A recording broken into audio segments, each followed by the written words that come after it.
Dear guests, dear participants, we are very glad to announce the opening of the second day of our very fruitful work in the conference that is dedicated to biotechnology for economic and social development in the southeastern Europe.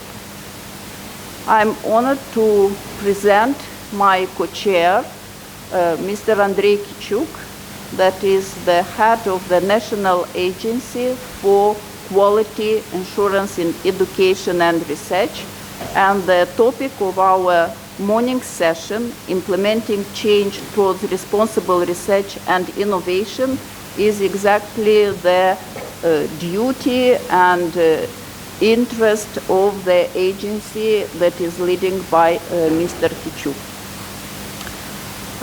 I would kindly ask all the presenters to fit in the time that is planned for their presentations, because yesterday we were very much behind the schedule and it was not very convenient for our colleagues that were online and they had to wait hours till their presentation.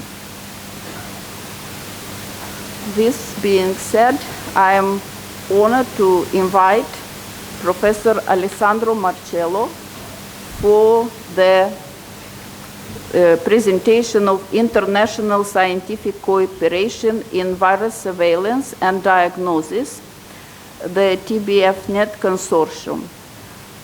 Thank you. Thank you for being here in person finally, because we were very fortunate to have you many times online with your expertise and very interesting presentations. Thank you. In fact, I wanted to start my presentation saying this. I was here a few years ago in person, my first visit to Moldavia, and then several times virtually through presentation from Trieste. I'm very glad to be here today to show some of our work. And given the theme of this meeting, I will present mostly our activities in how we are collaborating with different countries on different aspects of virology. So let me briefly, probably you already know about ICGEB and the center. I just want to point out a few issues here. We are not an academic institution, but we run a PhD program. We are not a company, a biotech company, but we do a lot of biotechnology transfer for our member states. So we are an international organization. We are quite small, but we really rely on collaboration and establishing networks of collaboration with our member states. So key to our activity is always to find a collaboration for specific topics. And my topics are related to virology. So I'm leading the Virology Laboratory in Trieste, northeast of Italy, and my interest is on different aspects of virus-host interactions. So you see on the left, you have more or less our activity. We have a strong basic program on virus-host cell interactions, where we study how the virus replicates into cells and how the cell responds to viral infection. But we have also a program on diagnostic and surveillance of viruses, developing tools for diagnostics, molecular and serological tools, as well as surveillance tools, again in collaboration with our colleagues in member states. And from there, we work on antiviral drugs, and then with feedback on basic virology, because when we study antiviral drugs, we not only identify drugs with antiviral potential, but we also investigate the mechanism of action of these drugs and how we can implement and, let's say, improve the drug in terms of activity, looking at the mechanism in viral infection. Of course, we were involved in several aspects of emerging viral diseases, including SARS-CoV-2 lately. But really, you can see a long list of viruses that we have been interested in the last years. And most recently, in addition to SARS-CoV-2, we have a strong program on arboviruses. These are viruses that are delivered by mosquitoes or ticks. Before I forget, my work relies entirely on great collaborators. You can see here through the years, my laboratory has a very strong turnover of scientists from different parts of the world. This morning I also picked a picture with Mariana, who was here, was visiting us for some time last year. And really, all the work that I'm going to show today has been done by my collaborators in the laboratory. Okay, SARS-CoV-2, of course, hit heavily in the past 2 years. And here, I'm starting with SARS-CoV-2 because it actually is representative of the kind of activities that we do. So during the pandemic, we immediately started working on the virus by isolating the virus and sequencing the viruses in Italy. As you know, Italy has been struck heavily by SARS-CoV-2 early on in the epidemic. So we started by supporting local diagnosis and surveillance of the virus. Then we developed tools for SARS-CoV-2 detection, molecular tools and serological tools for diagnosis. We work a lot with industry. I'm not going to talk today about this, but it's an important part of our activities to collaborate with industry to find tools to inactivate the virus in the environment.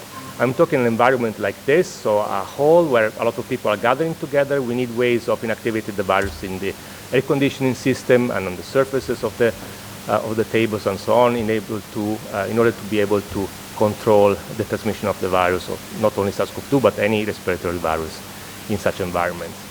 Of course, we have a strong program of drug discovery, and as well as basic aspect of mode of action of antiviral drugs and understanding the cellular response to infection. So many activities that are depending on a core activity in research. So our really core business, our asset is being able to do research, basic research in virology, and that can be then translated in different aspects of diagnosis, surveillance, or antiviral drugs discovery. The way we collaborate is in different ways. This is a list of antiviral drugs that we developed in the last 3 years, specifically on COVID. And as you can see, we collaborate with different entities for developing these drugs. For example, Miglustat was the first one. It's a repurposing drug that we developed with a biotech company in Trieste, but also we collaborated with big pharma, like Sun Pharma, which is a large pharma company in India, to develop a phytopharmaceutical derived drug, AQCH, against SARS-CoV-2, and this went into clinical trials up to level 3, so it has been quite advanced in terms of progress. So this is a kind of collaboration, bilateral, with either academic or industrial entities. However, we also work a lot to have multilateral collaborations with different countries. And in SARS-CoV-2, we got involved in a collaboration with the Gates Foundation that was initiated by one of our Council of Scientific Advisor member, Nobel Prize Rick Roberts, who is also founded the Biolabs Laboratory, the New England Biolabs Laboratory in the US. And he had developed a kit for SARS-CoV-2 molecular identification, and really wanted to put this kit on the ground for diagnosis of SARS-CoV-2 in Africa. And together with him and the Gates Foundation, who provide us the funding, we initiated a pilot project called COVID-19 Established Rapid Diagnostics Program in LMICs, so in low-resource settings. And this was the seed of this grant very early in the epidemic, where we tested this kit. And this kit is very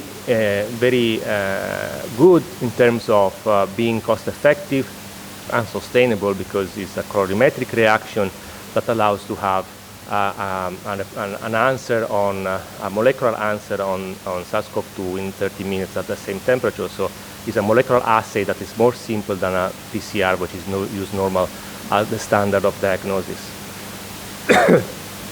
I'm going to talk a bit more about this, but this first project, a successful part of the project, then feed the second part of the project to expand this approach to more countries in Africa. And also, and most importantly, the second part of the project is called COVID-19 Plus. And this Plus, I did fight quite a bit to get this Plus in this project, because this Plus means not only SARS-CoV-2. SARS-CoV-2, of course, has been, in the last years, the virus. Everybody realized that we have viruses that impact also our countries in Europe. But really, we have a number of other viral pathogens around, and we, hopefully not in the near future, but other epidemics may happen. And therefore, I really had to fight to get this plus in the program to be able to test also other viral pathogens of interest, in particular in Africa. And to develop techniques for diagnostic and surveillance that can be sustainable in our partner countries in Africa, and in particular in sub-Saharan Africa. When I'm talking about Africa, of course, is related to diseases and specific characteristics of the country. But when I develop a diagnostic tool or a surveillance tool, I don't think about Africa. I think about using it in Trieste, using it everywhere. So I don't really have distinction between sub-Saharan Africa or other countries. So to me, it's really important to develop sustainable assays and sustainable tools for diagnostic and surveillance. So the project really, in a nutshell, is about putting on the ground diagnostic approaches and surveillance approaches. What it means? It means to have contact with a producer of these tools. For example, as I mentioned before, New England Biolabs developed this LAMP kit. LAMP is a kind of PCR that does not require a thermocycler, it just requires an isothermal amplification. And by having contact with them, we then take the kit and transfer it to our member state to develop clinical trials. So field trials in our member states to understand how feasible is the technology in terms of applicability, user-friendly, cost-effective, sustainability.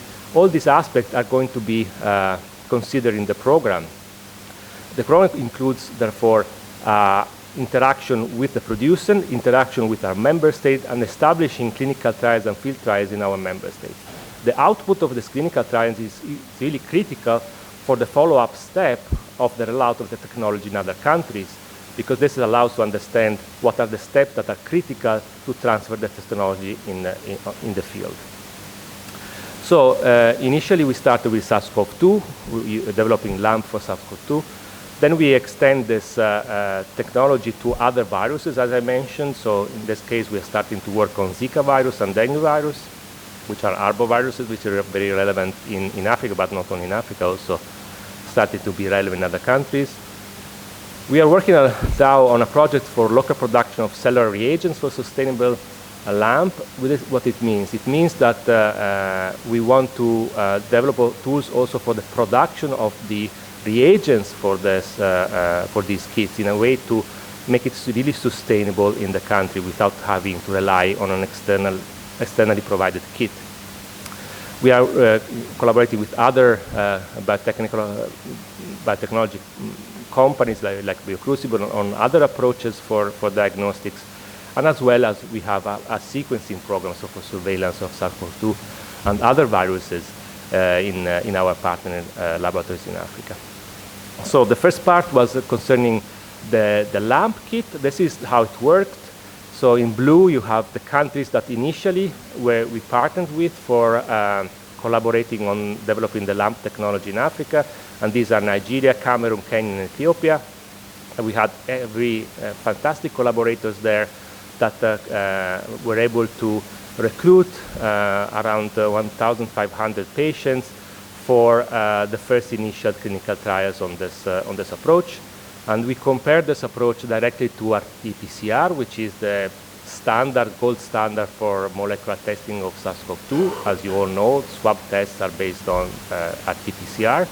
And we compared the data of RT-PCR with our LAMP assay. And the results were pretty encouraging. As you can see here on the top, this is a colorimetric reaction, so it's quite simple. You have incubation for 30 minutes, and then you have a readout, which is either pink, which means negative, or yellow, which means positive. So this is very easy to read in terms of assay.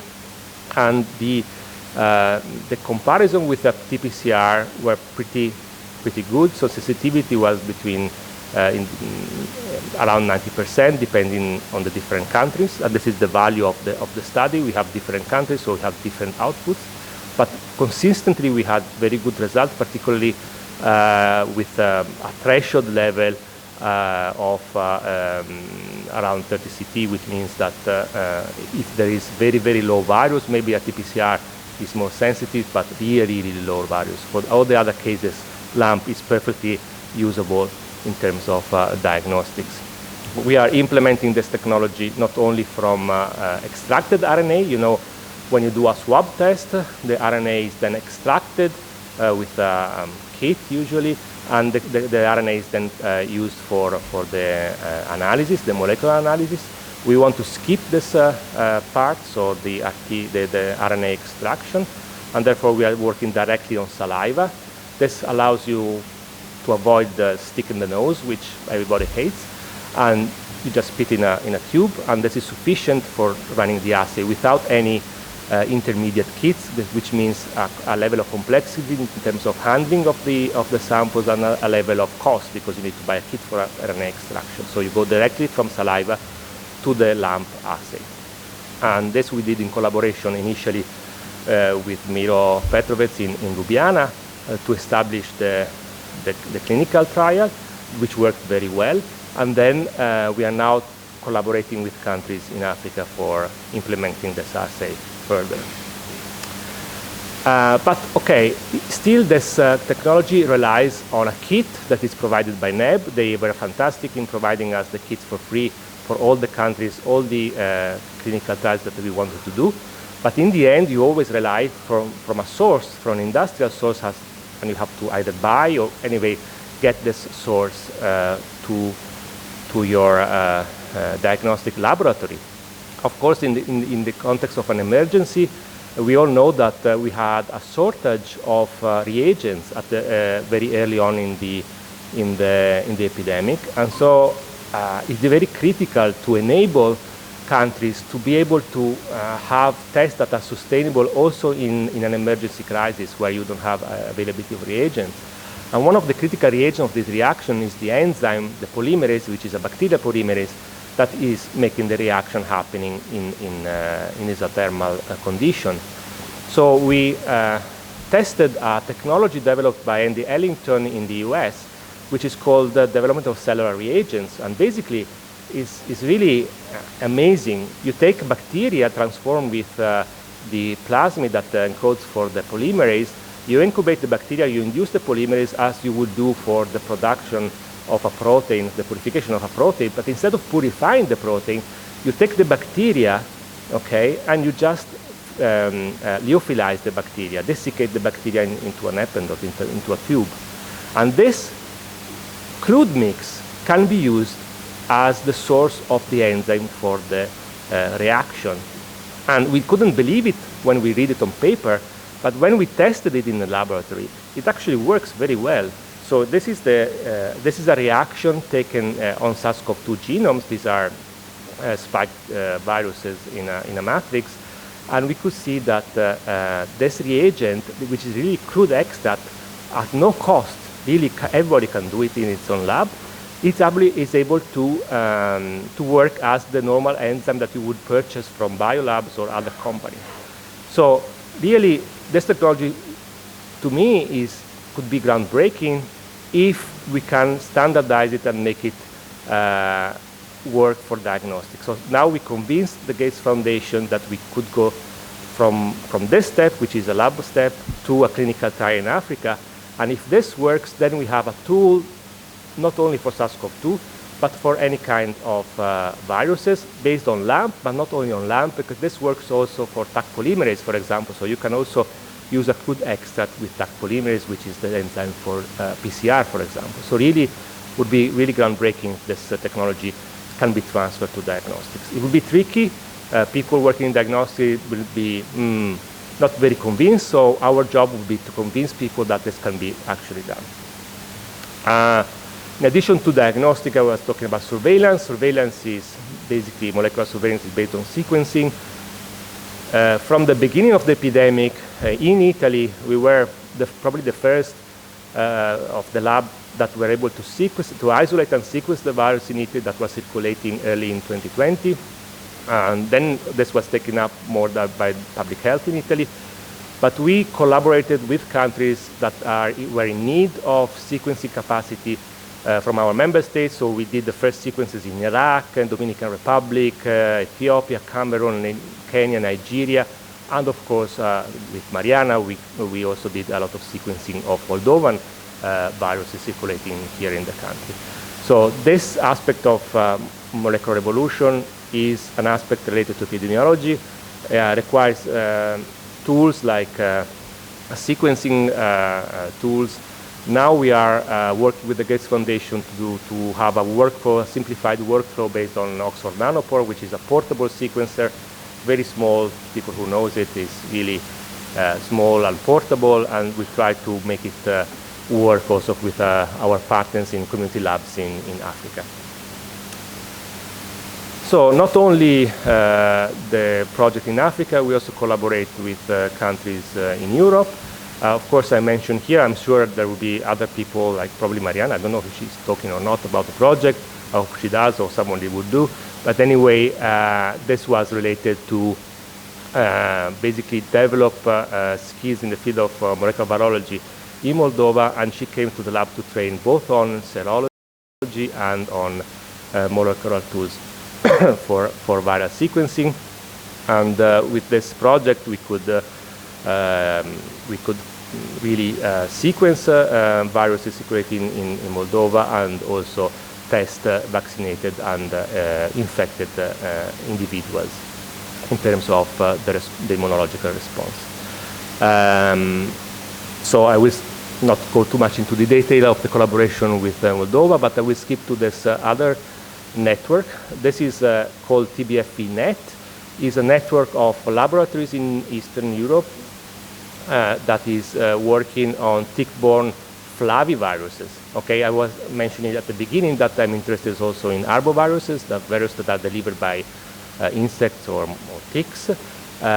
Tick-borne is a tick virus, is a tick flavivirus that is delivered by ticks and can infect humans either by infected ticks or unprocessed milk, dairy milk products, or by transfusion. So these are all means of infection. Is relevant in several countries in Central Europe, all Russia, Eastern countries, Germany, Switzerland, not of Italy, Slovenia a lot, Austria, of course. There is a vaccine which is available, which works, but there are no drugs for this virus. And it's quite spreading. So in the north of Italy, it was mostly at the border with Slovenia. Now it's spreading also west. And it can cause neurological complications. And so it's a relevant virus. It's not very much studied in several countries. So our grant was to provide tools, shared tools for diagnosis and surveillance of tick-borne flaviviruses. It's not only tick-borne encephalitis virus, which is a specific virus. There are other flaviviruses that are in the same family that we want to understand how they circulate in the countries. Part of this network are countries such as Norway, because this is a fund from the EEA and Norway Grant Fund for regional cooperation. So we have, of course, Norway, Sweden, Czech Republic, Slovakia, and Russia. This was somehow an unlucky grant because it started at the beginning of the epidemic. So this means that every laboratory in virology in the world were shifted to SARS-CoV-2. So a lot of the activity that we planned for this project were delayed due to the COVID epidemic. Also, then now we have the situation with Russia. So the Russian partners were excluded by this grant. So a lot of trouble, but still is alive, and we are keeping collaborating. And we want to expand the network to other countries. The purpose of this grant was also to expand the network. We had some contacts also here in Moldova with colleagues working on tick-borne encephalitis here, and we really would like to extend it to other countries in Eastern Europe and Europe. This project, as I mentioned, is related to diagnostic and surveillance, and it started from some work that we did on serology of tick-borne encephalitis and arboviruses, and this is based on NS1, which is one of the antigen of the virus, and we developed an ELISA, which is a technology for in understanding the immune response to the virus. So we developed a way of purifying this enzyme, no, it's not an enzyme, this protein from the virus, and in a simple way from transfected cells. Is an affinity purification. We developed NS1 not only for tick-borne encephalitis, but also for other viruses that are of relevance in Italy / Europe, Southern Europe, like West Nile virus or Osutu virus. These are arbovirus that are circulating also in our country, as well as other, let's say, viruses that are more travel-related, such as Zika, dengue virus, and so on. And we tested the cross-reactivity of this technology, because serology for flavivirus is pretty tricky. And as you can see here, for example, these are sera for tick-borne. This was actually mice that were transfected with the antigen, and it's very specific for tick-borne. You can see that other NS1 were not reactive, both for IgG and IgM. And this, you can see the checkboard at the bottom.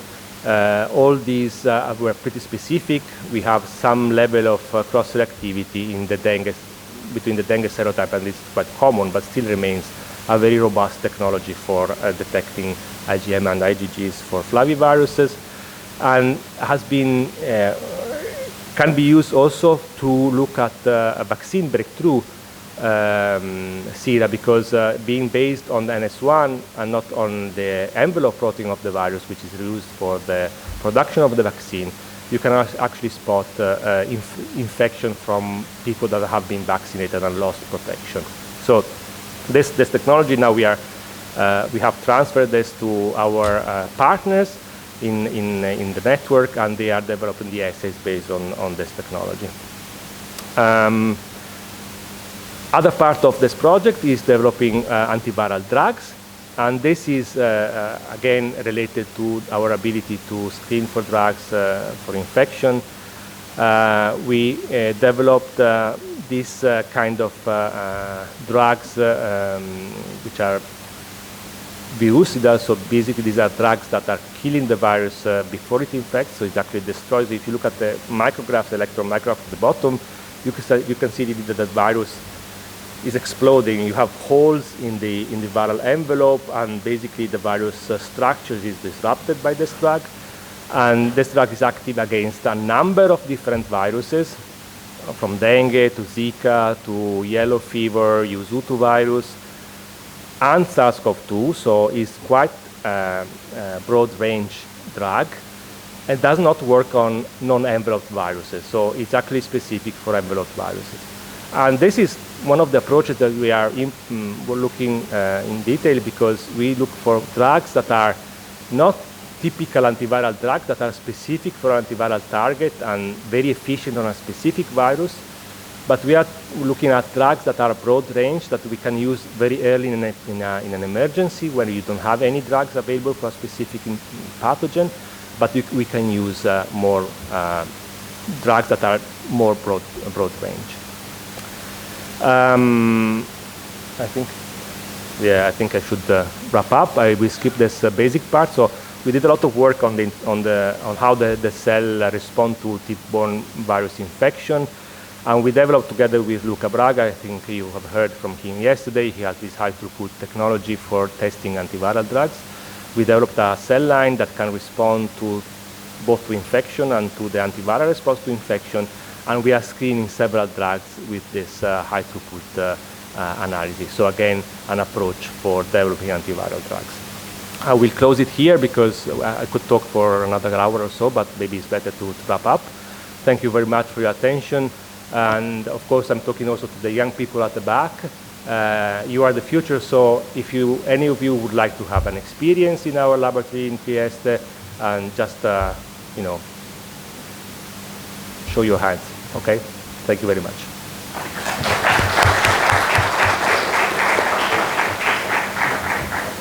Thank you very much. I think our young students from India can benefit also from the New Delhi laboratories. Absolutely. Yeah. So they are in an advanced, in an advantage to have possibilities to go in their own country, home country, to a very advanced lab. Thank you for the presentation. Dear audience, questions?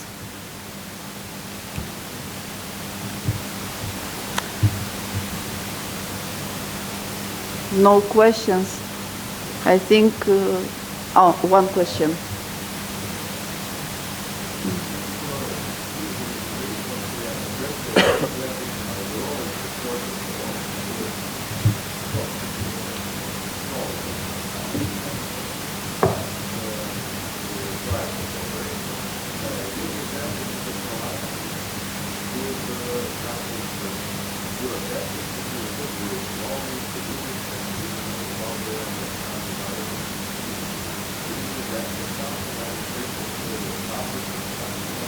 About what?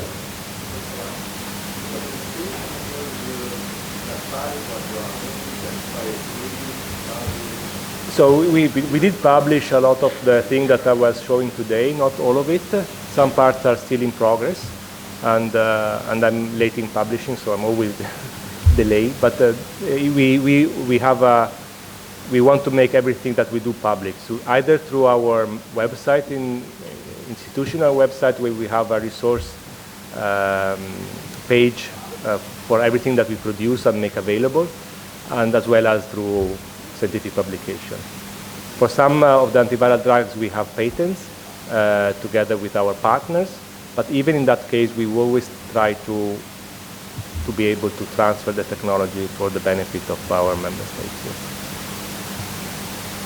Thank you. Any more questions? Thank you again. Thank you.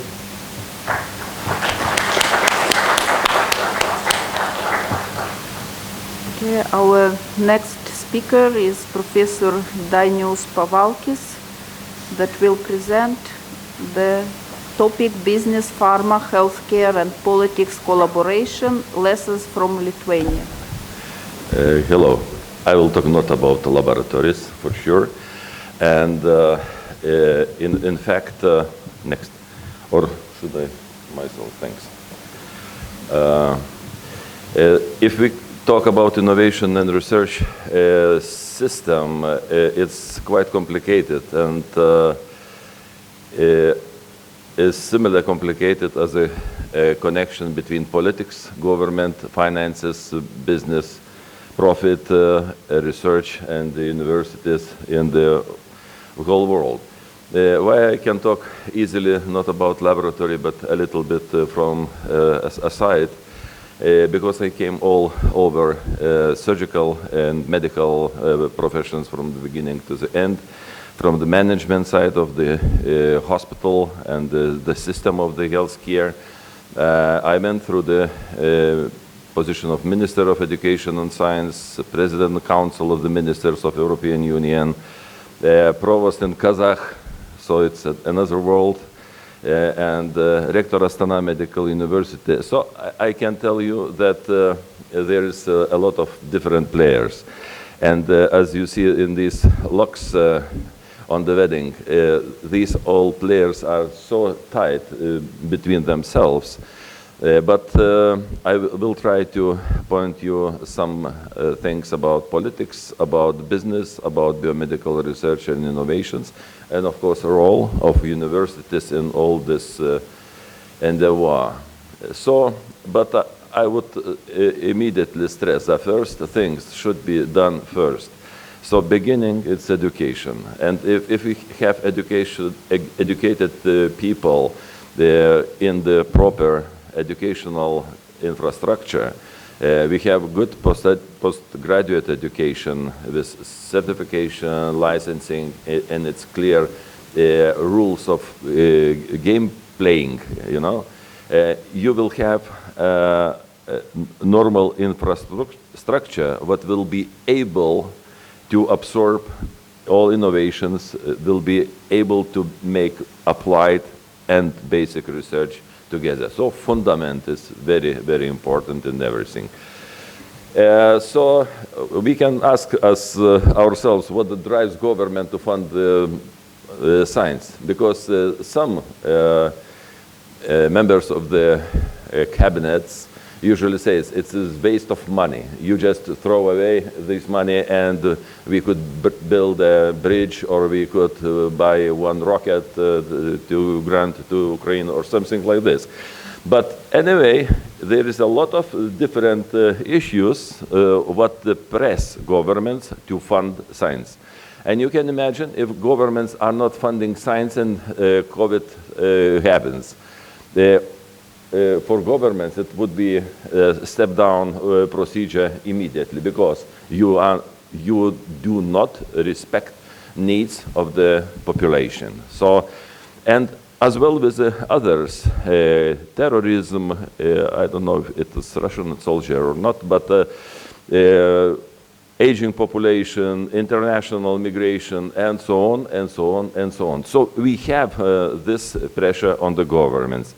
Of course, if you look to the last, what happened in the world, pandemic flu, volcano, Fukushima, floods, Ebola, Zika, COVID, war, what next? What we could expect, maybe nuclear, nobody knows. But we are very vulnerable to natural hazards. And this all keeps us busy with the research. Yesterday we were talking about artificial intellect and things like that, but it's very interesting report from Grimm's report. He was sometime advisor to the Ministry of Defense in UK. He shows very nicely. Look, it's prediction what role of energy of the petroleum and of the nuclear energy will be in the world. It's prediction in 56.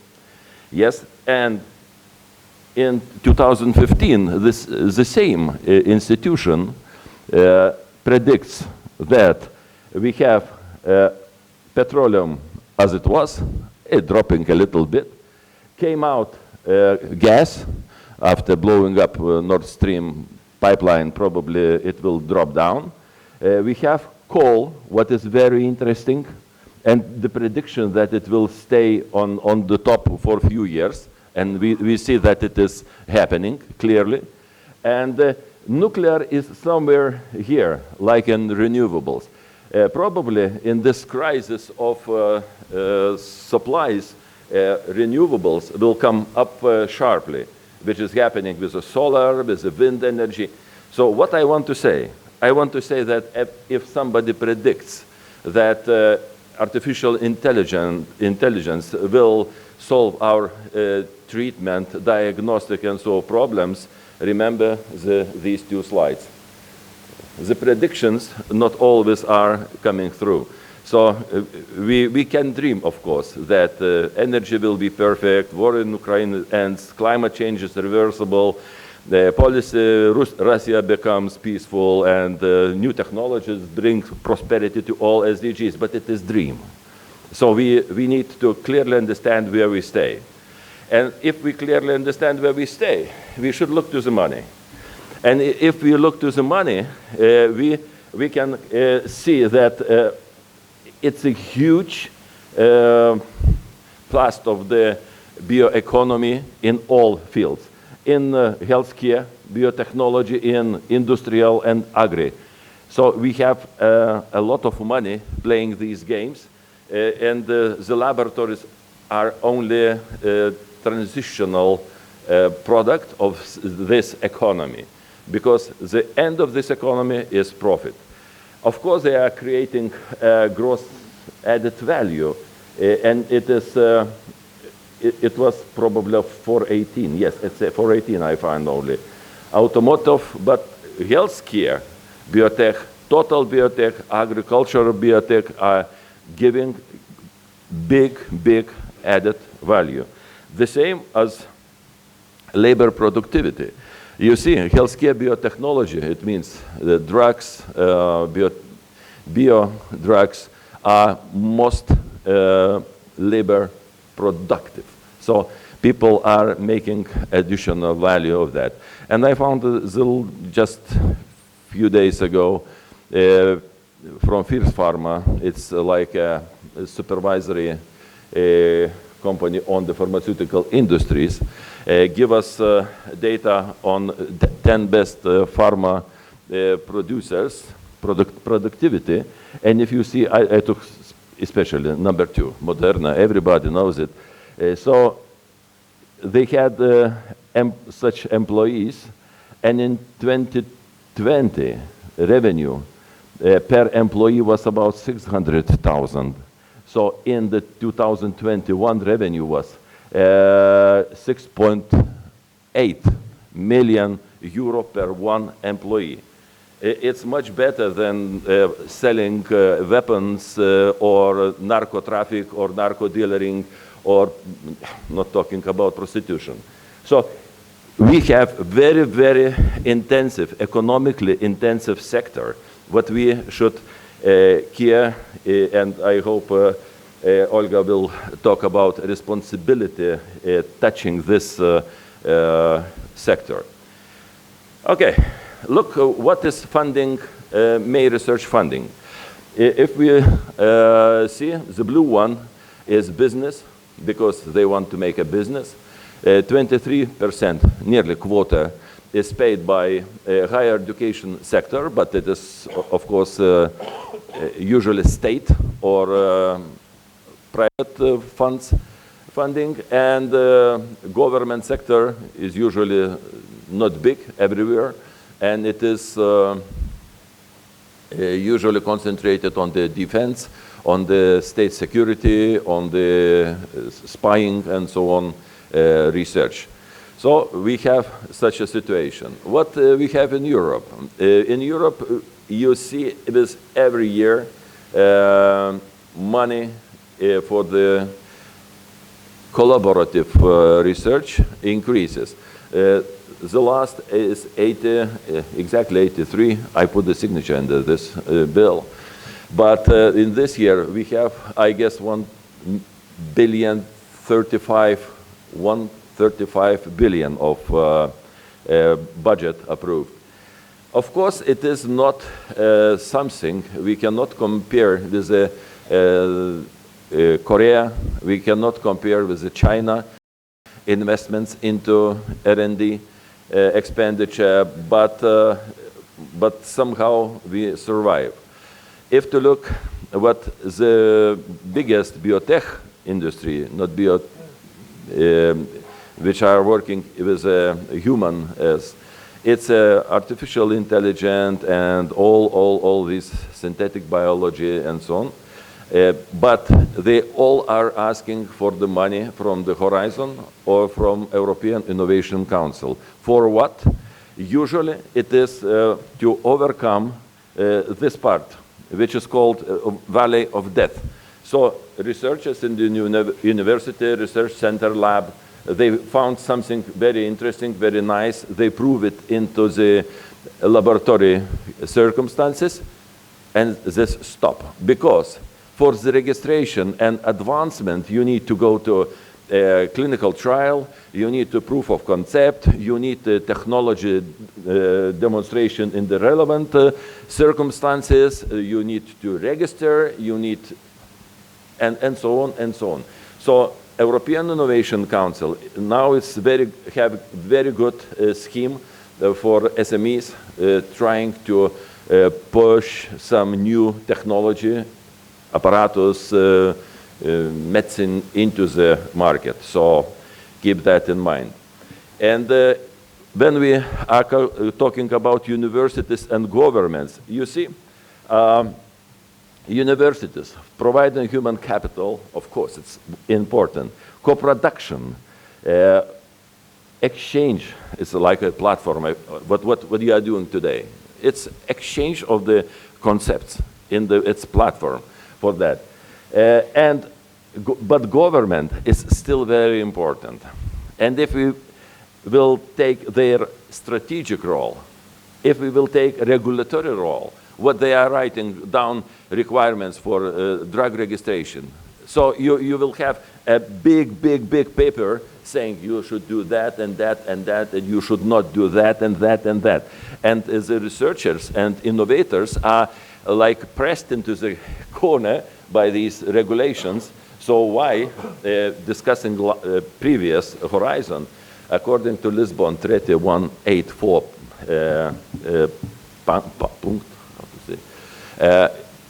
there were public-private partnerships established in bioeconomy and in pharmaceutical industry. So European Commission gave 2.5 billion euro, and European Federation of Pharmaceutical Industries, it means big pharma, gave another sum, the same. So they had for 5 years 5 billion. Why? And discussing, like yesterday, thank you very much for this, discussing on the glass, with a glass of wine with this pharma, I asked, why are you giving away your money from your pocket? It's your private money. They said, you know, we are too restricted by the rules and regulations, not only of the government, but on our corporative governance. So until the idea, which is born in the lowest level of the researchers, comes up to the top officials who are making decision to give money, to give move for this idea, it disappears somewhere. So they decided to give for small, as they said, hooligans. Hooligans, which are in the garages, in the Africa, somewhere in the Central Asia, making experiments illegal, semi-illegal, let's say. But when they get some interesting idea, immediately Big Pharma is buying this idea. So they trying escape the too strict regulation of the government and of the corporative government. Universities are very important on this one. Absorptive capacity of the country. You should look into this very much, because in some country you can go for the rocket science, but you will have no enough engineers, not enough astronauts, not enough people who understand about what are you talking. So this absorptive capacity of the country shows a general level of the society, of the people, of the science, of researchers, and employers, employees, and business to accept innovation. So, and you cannot jump over this need to have them inside. So tertiary education, of course, it's important, and probably I look to my watches, I need to finish, but I would point out your idea, especially from the official side, that not only researchers are making importance.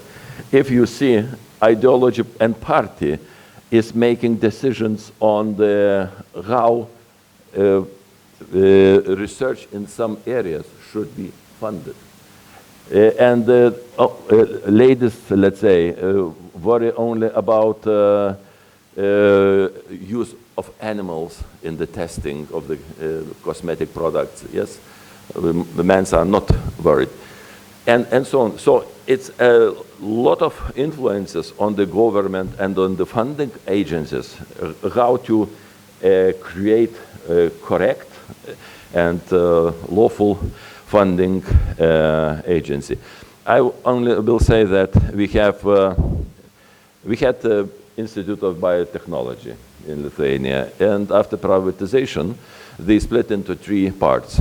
So one part is working very well, and it was sold to Thermo Fisher Scientific probably for €500 million, and it is still generating a lot of money for the budget of Lithuania.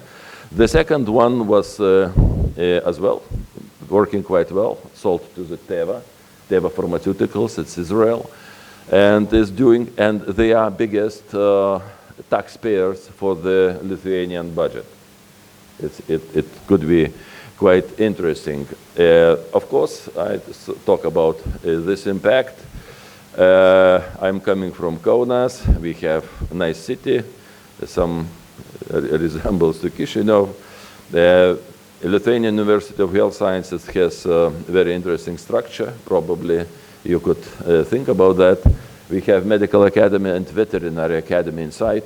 So when in the beginning somebody calls, "Oh, would you like to operate my big dog in there?" Yeah, no, I say, no, we cannot. We are for human beings surgical clinic, called to the animal surgical clinic.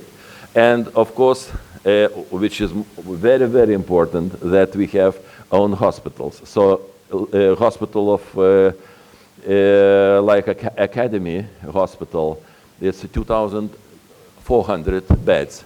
Kaunas Municipality Hospital, which is owned by university and ministry together, is 1,600.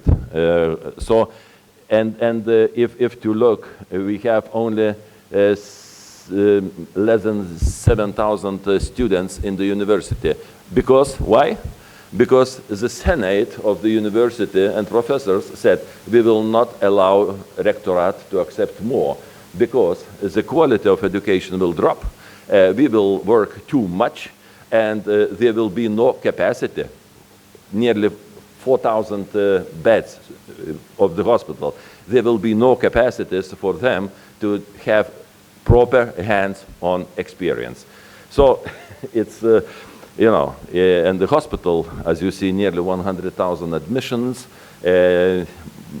more than nearly 70,000 surgeries done, from the heart transplant to, I don't know, bone marrow transplant and stereotactic neurosurgical procedures. Publications are good. We just launched a medical biotechnology master program. And yesterday was talk about smart specialization in Lithuania. I guess Lapuke was talking about this. It's a very interesting tool, and I suggest you and the university and ministries, of course, to go through, because it allows what?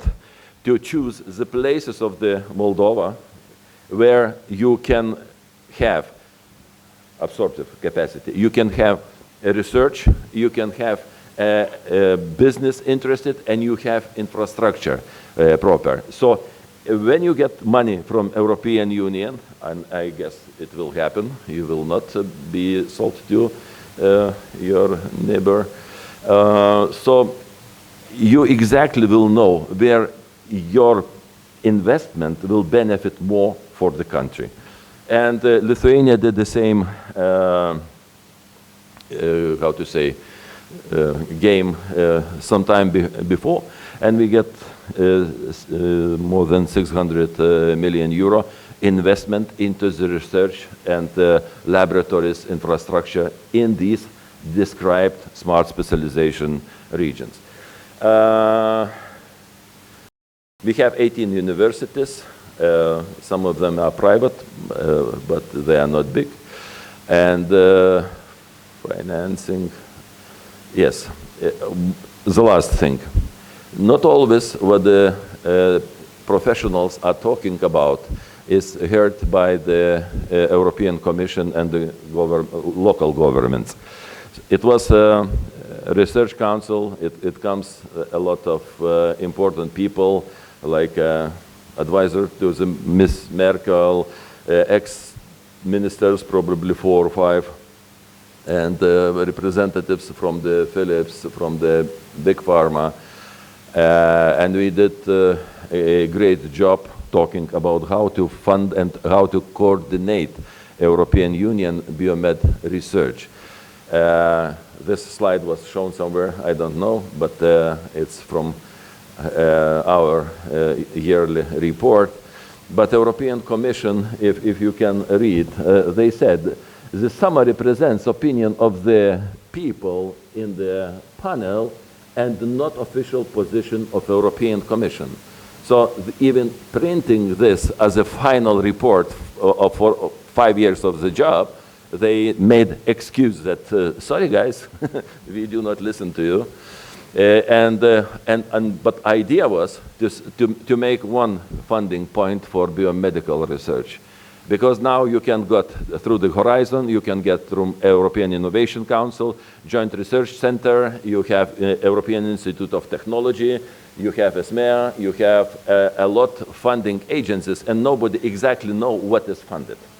So, and plus member state, plus charity foundations, plus foundations like Wellcome, like American Institute of Health, you know. Not. So I wish you success. It's climbing, me is this one. And I wish you success in the research and the science, and wish you success in climbing to join our community. Thank you.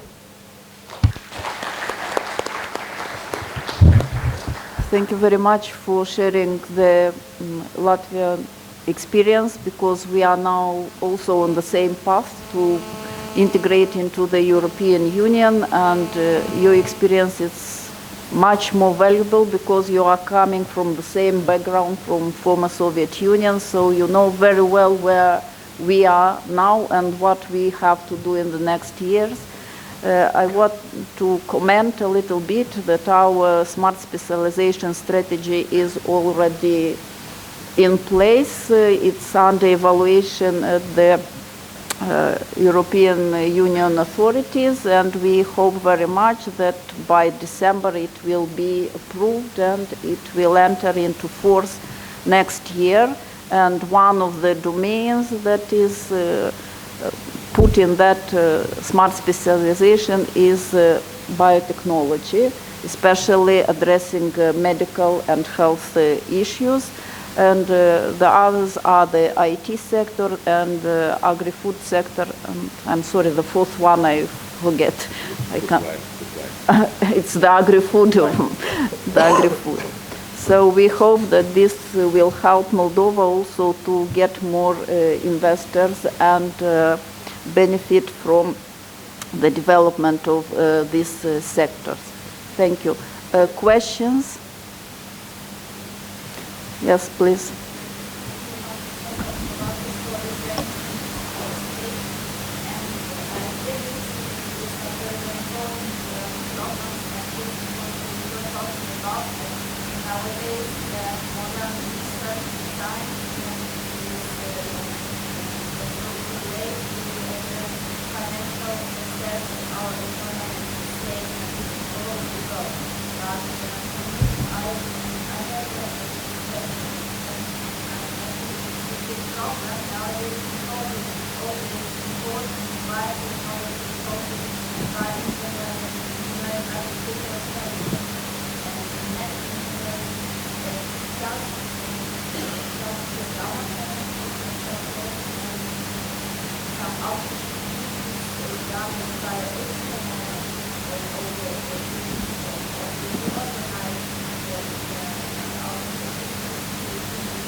Generally talking, probably it will come up, but it will come up from the public that some research tendencies are semi-harmful, semi-dangerous. Because this, let's say, extensive virological research, it is needed, but you know, you give to the pharma companies and to the big economy sector, what we are talking about, billions of dollars and euro, instrument to push governments and to push public through the public opinion that you need to get vaccinated for that and that and that and that. So if we have billion viruses, so it means pharma industry may produce a billion of vaccines which could be sold to the public. So you should keep the balance on these. And probably this money flow between research, between pharma and researchers, between pharma and doctors, we should admit that the doctors get bribes from the pharma industry. It's nothing secret. We had this in Lithuania. They are catching doctors. They are taking out the licenses out of them, and so. But it's still, you know, you come for Hawaii after a prescription of 20 recipes of the antidepressant drugs, because you are putting the people for whole life on the antidepressants. He will not jump out of this. So you are giving the pharma company a huge profit on that. So they are paying it back. And I guess next speaker will touch these things. But misconduct, non-sustainable research, when you are hiding results, when you cannot recheck these results, are very, very important. And I don't know if it is, it will be somehow solved in the nearest future. Thanks. Thank you. Any other questions? Thank you. Dear colleague, I would like to present next speaker. She is Olga Tagadyuk, professor from Home University. The presentation paper, the role of ethics and ensuring responsible research and innovation. Please.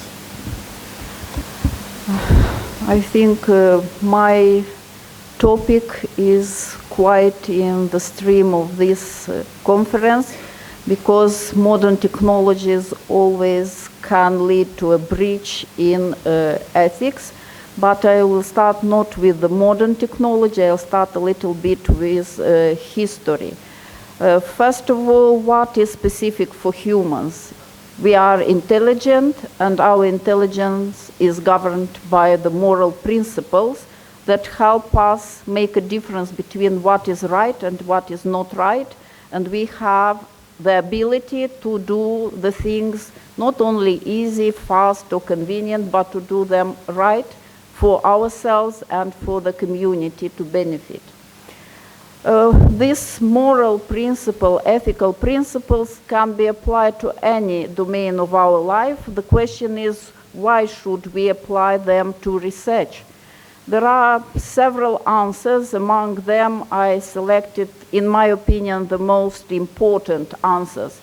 First of all, to promote in a correct manner the aims of the research, meaning that we have to provide knowledge, and this knowledge should be based on truth, and to avoid errors during providing the knowledge.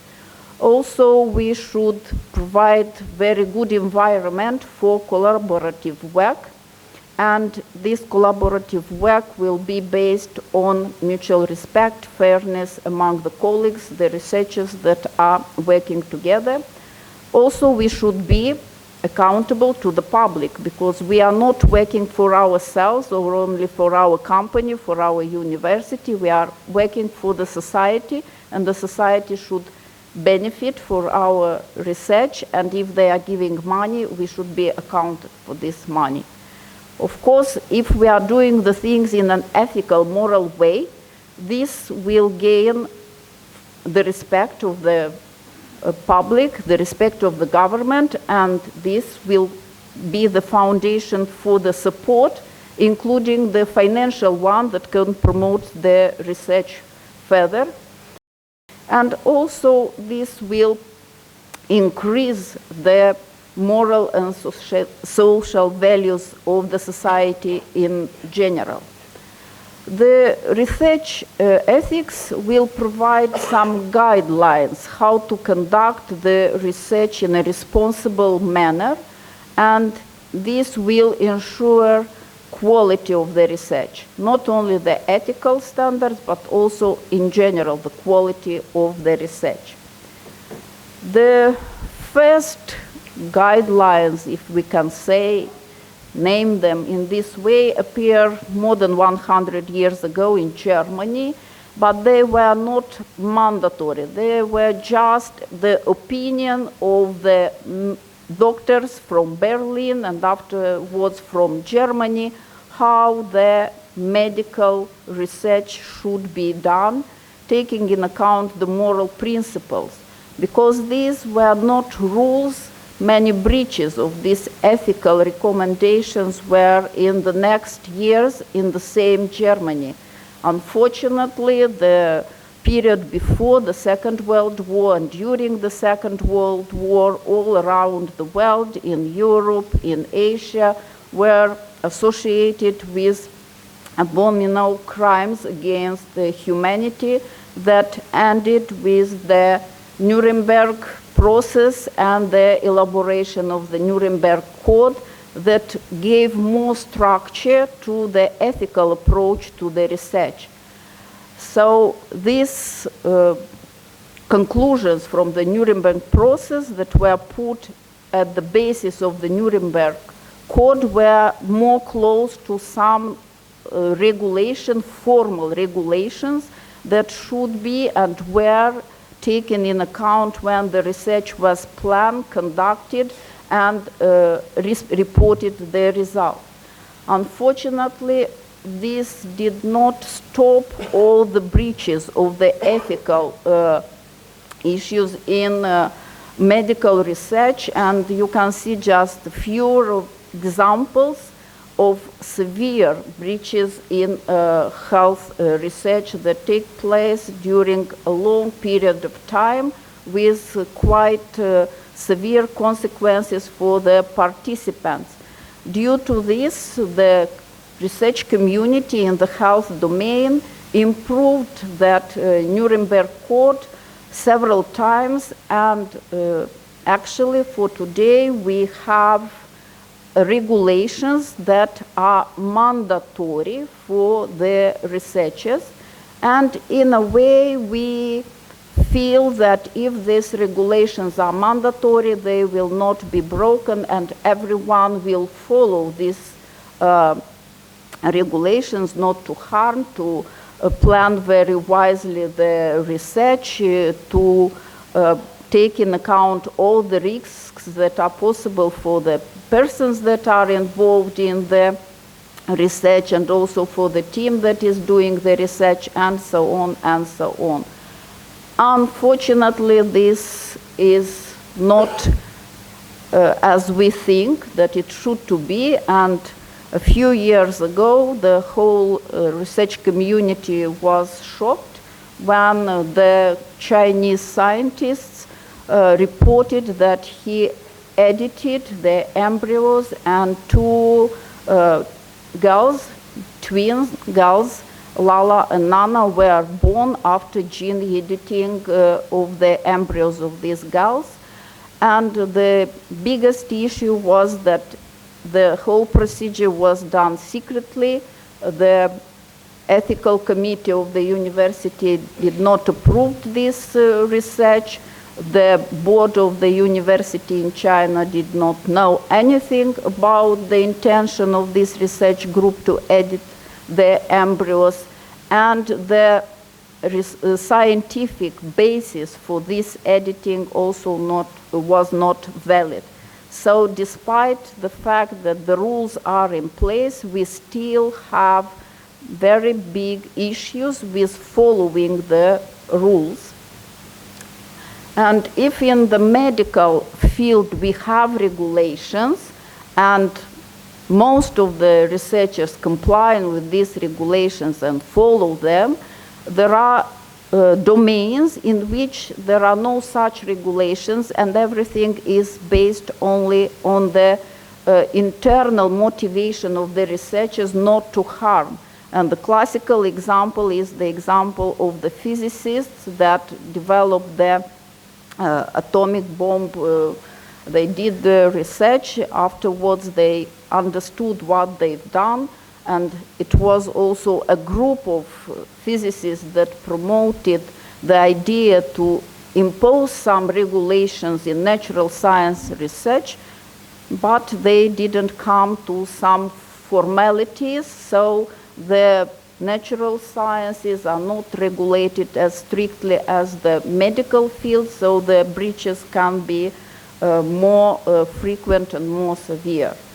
Some issues appear also in the social sciences due to the implementation of the IT solutions, IT technologies, especially regarding the questionnaires that are done on different social medias. So there can be breaches of the personal data of the participants and some other issues. So again, there are no regulations that are imposed at the global level. Some countries have regulations at their national levels, but if the scientist is going on the web, the national cannot control the global. There is one issue that is continuing to be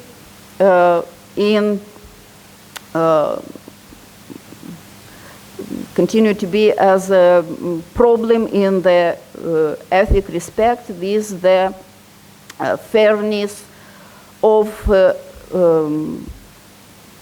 collaboration during the research in some teams, and the classical example is the example of Rosalind Franklin that did a big bunch of X-ray assays of the DNA molecule. This data was used by well-known Watson and Crick to develop their double-stranded model of the DNA, but the lady was not included in any publication where they presented their data. This is a classical example, but till today we have such cases, such examples when not all members of the teams are given the corresponding merit for the research they've done. And we can see sometimes when young scientists are in disfavor or based on ethnics or gender disparities. New issues appear due to the fact that new technologies are developed quite fast and they are implemented fast in the medical field. And due to this, the ethical committees, the ethical boards, and the general community of research has to take in consideration to analyze these new threats. For example, the assisted reproductive technologies. A lot of embryos, what should be done with these embryos? The sex selection technologies of the embryos, also it's quite a serious ethical issue.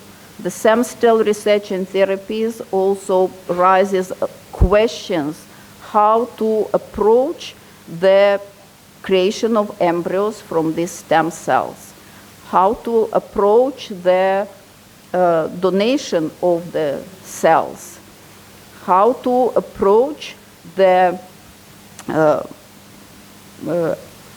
access of different persons to this technology, taking in account that some countries are quite developed and they can sustain this accessibility of the technology for anyone in the country, and others are not so developed. This can be correct also for personalized medicine. That is a very costly approach to the medical treatment procedures, so the access is not broad in the low and middle income countries, and this disparity also raises a lot of ethical questions that should be solved today and not left for tomorrow. The vaccine development is a very modern topic today because the last years we've seen a highly demand for vaccines in COVID-19 pandemic.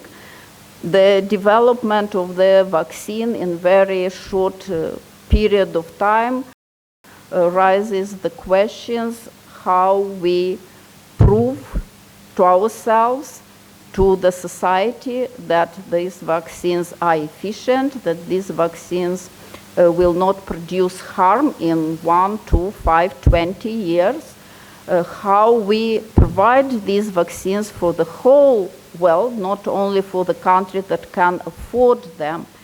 And as it was mentioned, artificial intelligence is now the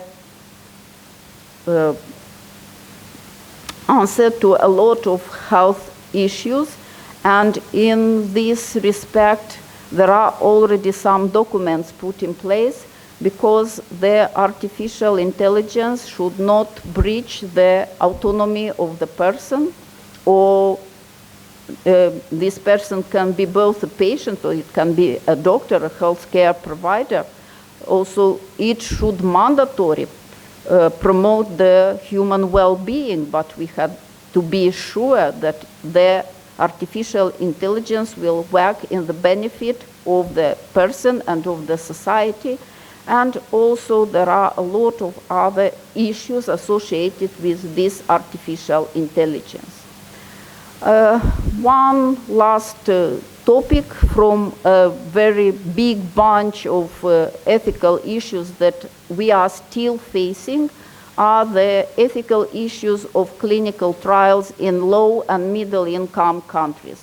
Because we are in this group of countries, we also face the desire of some pharma companies to do their clinical trials in Moldova, in our hospitals, because the regulations are not so good in the country. Also, they can provide some financial interest for the doctors and for the patients, and this will raise the question regarding the quality of the results, regarding the safety of the patients that are involved in these clinical trials, and also they are raising the questions, are the government, are the health authorities up to the standards that should be imposed in these countries to ensure the safety of the participants in such clinical trials. And the last slide is responsible publication. Why I am bringing this into attention? Because again, we passed the COVID pandemic. I hope it is in the past. And due to the fact that we needed very fast answers to very complicated questions, the peer review process was lightened, and a lot of publications went directly, a lot of articles go directly into the scientific journal, including very respected scientific journal, and afterwards they were retracted because the quality of the research was not proper to make any conclusions. And here we have a double responsibility, the responsibility of the researcher that is providing these results as a publication, and the responsibility of the board of this journal that is accepting such a publication.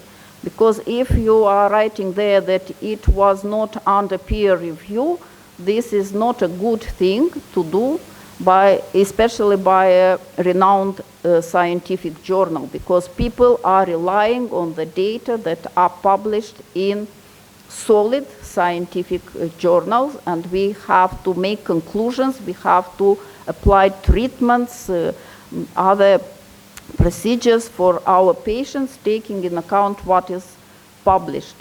That's why this responsible publication that is well known for every researcher arose again as an issue during the COVID pandemic. And it's my internal hope that the editorial boards of the journals will make conclusions from this breach of responsibility from some researchers. Thank you for your attention. Olga, thanks for your approach to ethics in research. Question? Please.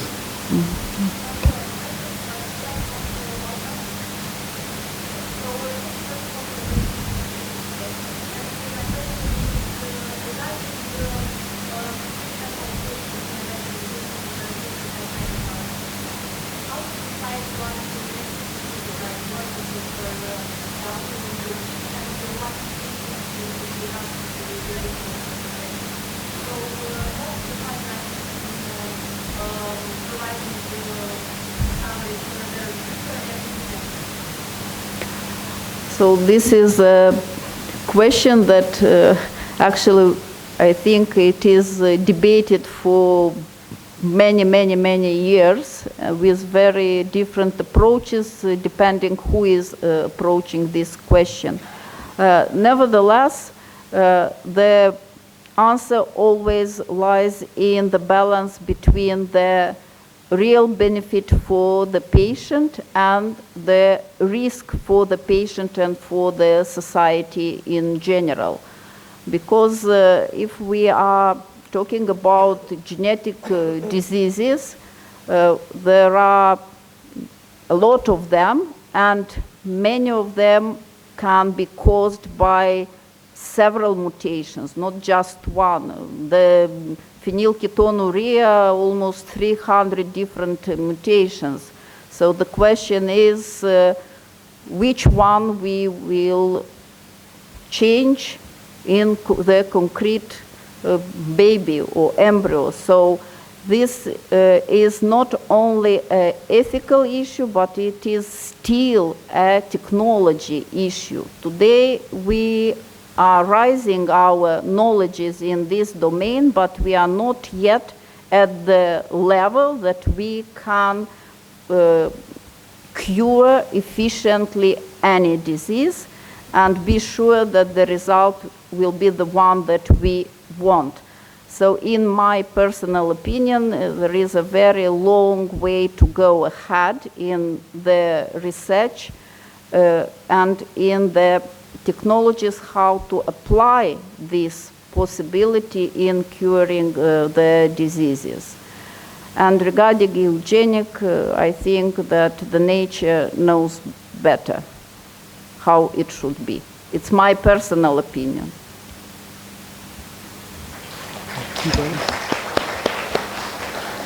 Other questions?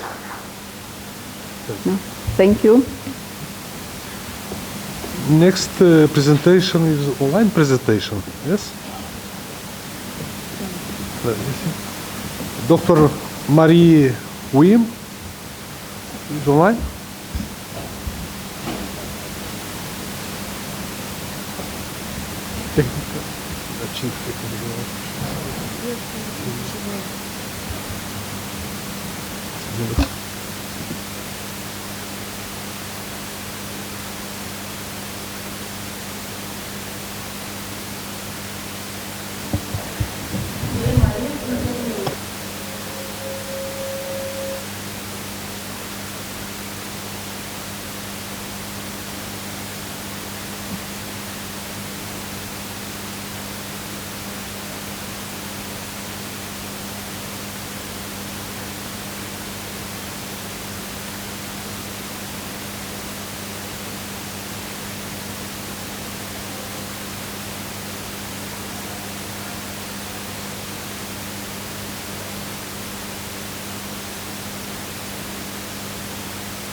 practical transformation to obtain responsible research in biosciences. And this project was funded through the European Union Horizontal 2020 Research and Innovation Program. It had 12 partners, and we developed 9 action plans to enhance innovation in our institutes. And the duration of the project was from May 2016 to April 2022. These are the 12 consortium members. The first 6 is the European organizations that was responsible for action plans within their university. Tor Vergata was the project convener, and then the University of Bremen, University of Oxford, University of Moscow, University of Gdansk, and the AgroBio Institute in Sofia, Bulgaria. They all developed action plans. Then the communication for this project was done by the University of Uppsala, and the University of Laboratory of Citizen Science and Ars University provided technical support and moderation for the project. The project had 3 international partners. They were the University System of Maryland and Fiocruz in Brazil, and then of course the ICGEB Cape Town component. Okay. So this project aimed at the advancement of RRI in biosciences, and this was done by addressing the inadequate connection of the scientific research with society through fostering RRI approaches and structural changes within our research institute. This process involved self-reflection and self-implementation, and we addressed the 5 keys of RRI, which is education, open access, ethics, public engagement, and gender. Okay, these are the key aspects of the life of the scientific community in which the science and society relationships are the most evident. They are really relevant to all research organizations. Okay, so what we did is we designed our action plans to address and to help these areas within the responsible research. Okay, so this slide outlines the steps within our action plans, which is first to establish your position within your network. Now, this is important since each organization are positioned slightly different. Okay, you have unique funders, the services you provide, whether that is training of scientists or university students, they are all slightly different. Okay, so it's very important to establish yourself within your network and to know where you are. Okay, the second step would then be to engage and immobilize actors that can help you to achieve or work towards a responsible research. Okay, then you need to choose and define the problem that you want to work on, and then decide how to change this. Okay, and then the last step in this slide at least is to develop the action plan. Okay, to decide how we're going to change it, because we decide what to change. Now we are working towards how to change it. Okay, and then this action is then implemented, and once it's implemented, we have a step of self-reflection in our guidelines, where you evaluated what worked and what did not work. And this is a very important step, because we should not just go through the motions of doing activity towards responsible research without knowing that the activities that we are doing have a certain impact, and that we are changing the institute that we're working towards, or we're changing the lives of the people that we touched. Okay, so the project deliverables was the model of the responsible research and innovation and the structural changes within the research institute. We also had some practical guidance, and we published examples on how to implement this and what we learned from this implementation of these action plans. And you can find it at the link here. Okay, so following from this project was a second project called ResBio, and our director at the ICGEB Cape Town component, Louise Urbini, is on their advisory board. And the ResBio project really takes the work from the StarBio project further. Okay. Then for my second part of my presentation, I would really like to highlight some of the activities at the ICGEB Cape Town component. Okay, and I know some of my colleagues have already shared with you some of our initiatives, so I'll focus on some of them that wasn't addressed. Okay, so education is is a very important aspect of the ICGEB's mission, and we do this through having laboratories in our 3 components, which is in Trieste in Italy, then in New Delhi in India, as well as Cape Town, South Africa. Okay. In our laboratories, we host numerous postgrad students, and we do training for our member states in this sense. Okay. So we have a number of fellowship programs to be able to do this. Okay, and I would like to show you some of the newest ones, and also the ones that I like the most. Okay, so we have at least 3 calls at the moment that was out recently for women in science. The first of which is still open, I think, is the South African Women's in Biotech program. Okay, this is for PhD and postdoctoral fellows from South Africa. Then we also have the Empower fellowships, and their aim was to they are for women scientists from developing countries. Now, WeStart program was for women scientists, early career women scientists in African countries. Okay. And then the last fellowship program that I really want to highlight was the PACS. The PACS is in North-South Biotech Policy and Regulatory Science Training. And these fellowships are specifically for scientists from the 46 least developing countries. Okay, so we're really reaching to our member states with these fellowships.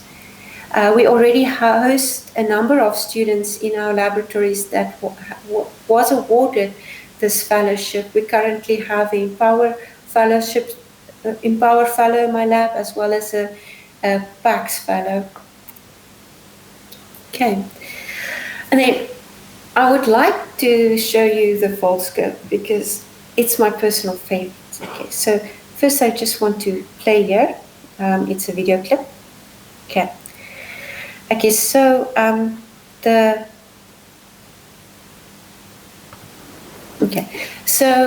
we are part of this Foldscope school program, and we're part of the Foldscope school program, and we use the Foldscope.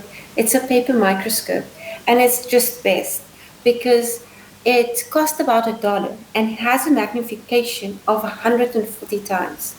And if you take a look at these faces in these photos, when the students first look through the microscope, they are just absolutely amazed at the nematodes floating around that you can see in the video here, and diatoms as well.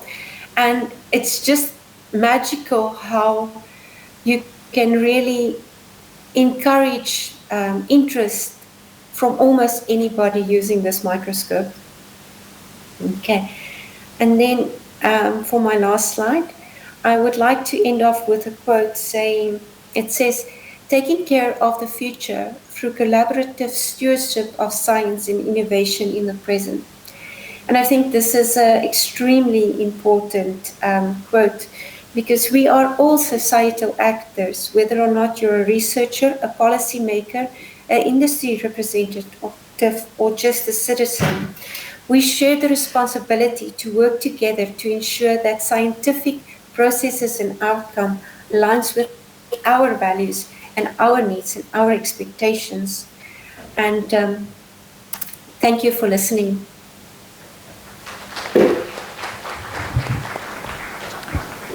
Thank you very much for this very interesting presentation. Dear participants, questions?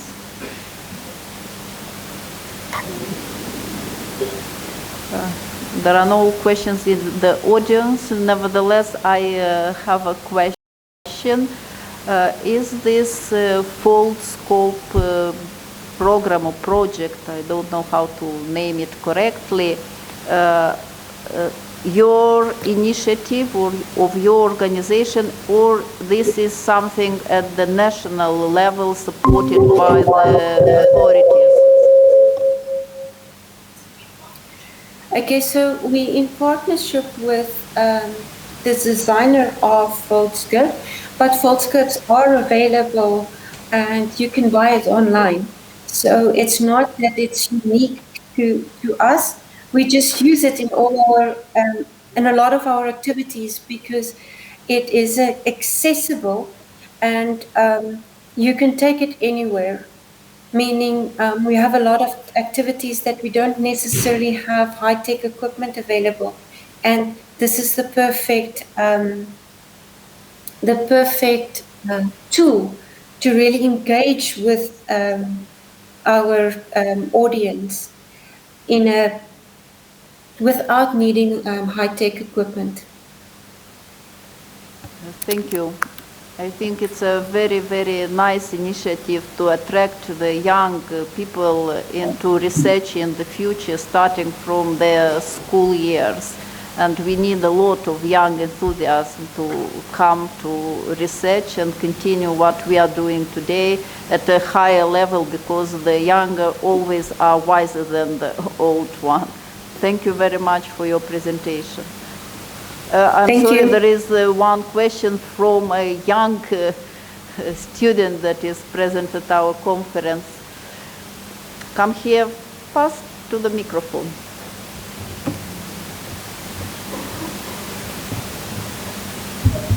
Thank you, Mrs. Mariette and Claudia, for the presentation. I really enjoyed listening to. And as a question for me, I'm a student at the Lyceum, and I've been involved in a project with the collaboration of Bioinformatics University from California, and I really liked the steps that you gave us. First was to position ourselves in a network. For example, in my case, I applied to this conference, and I'm already in a network of people that are interested in bioinformatics and provide me the chance to join their world. So as a step-by-step basic information, how can I apply to a project from my state? Because I have basic bioinformatic knowledge, but I'm not involved in a real world project.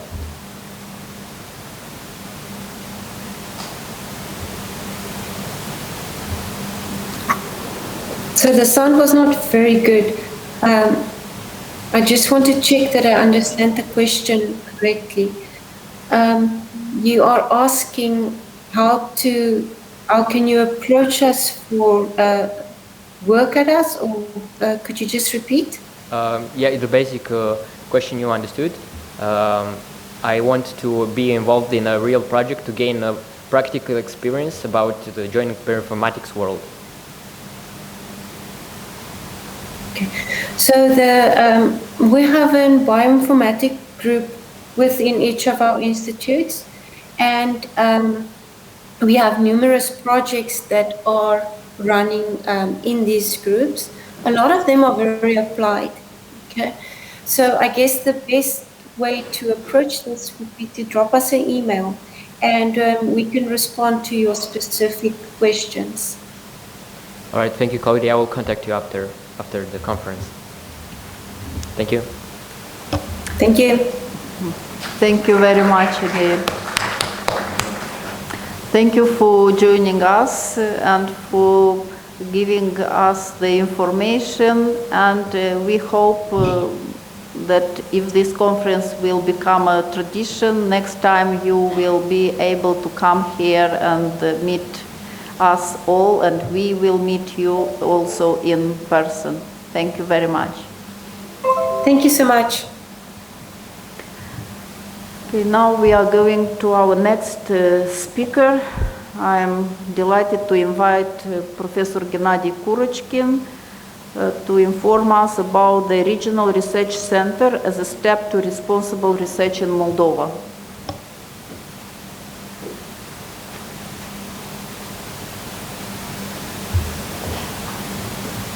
Good morning, dear moderators, distinguished guests, dear colleagues. My presentation echoes to a great extent what Professor Tăgădiuc has done previously.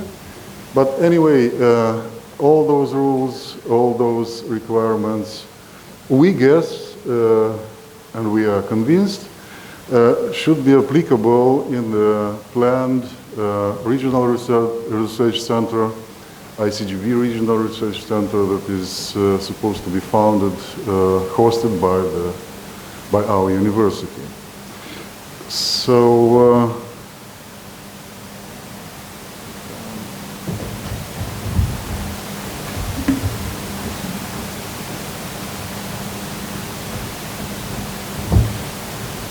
my task today is to show how foundation and launching of the RRC here in Moldova will contribute to approaching Moldovan research to higher standards. Why do we need the RRC here in Moldova? For several reasons, actually. We have similar morbidity, mortality in the region as WHO underlines, so we have common problems to solve. The geographical positioning is another reason. Actually, Moldova is a country that's placed at an interface of two research cultures. We know those who lived during the USSR existence know their research culture, and those who had the chance to travel afterwards to Western countries probably has learned about a different research culture. Of course, there's a need for regional platforms for international education and training. Internationalization was mentioned as a tool, as one of the keys to success for advancement in research. We speak about the areas of molecular biology, biotechnology, but we need them all aligned to international high quality standards. And of course, there's the need of transfer, of fostering the transfer of the research results to industry, and locally and regionally. Those of you who were present yesterday probably have heard about the examples of transfer done here in Moldova. So what is all RRC about? It's about a range of actions to adopt high standard research in Moldova and in the region. And of course, this variety of actions involves international interaction with the ICGEB experts, with the international PIs, having them here to conduct their research, having them here to conduct the research groups, and of course international students coming to RRC to use its facilities. So, there is a universal message about the responsibility. We cannot do high quality research if it is not responsible. So we have to ensure that research involving humans and experimental animals is of high scientific and ethical standards and respects the research participants. But that's not all. What are the areas covered by these? We have to have, and we have to adopt the research standards. Some of steps have been taken previously in form of ethical review board, in form of selection of research projects by a board based on their scientific rigor and scientific, the idea soundness. Of course, research training and supervision is an area that will have a great deal of value in this center. And here there's a need of adopting clear standards of quality in research training supervision. Conflict of interest and bias. We know traditionally we are coming from post-Soviet space. Many of our publications do not even mention the conflict of interest and bias. This is what's to be tackled at the RRC, because if we talk about international research, it should be high quality, publishable, and recognized. Okay, managing collaboration in research. All of us know that real research is not performed by a single researcher sitting in silo. It's always a team. In many cases, as we've heard previously, it's a multinational, multidisciplinary team. So how to manage this issue? We have to have standards in doing this. Of course, quality management in research. Again, I have to mention several steps have been done in this regard. We have protocols, we have standard operational procedures, but not all the areas of research are covered by them.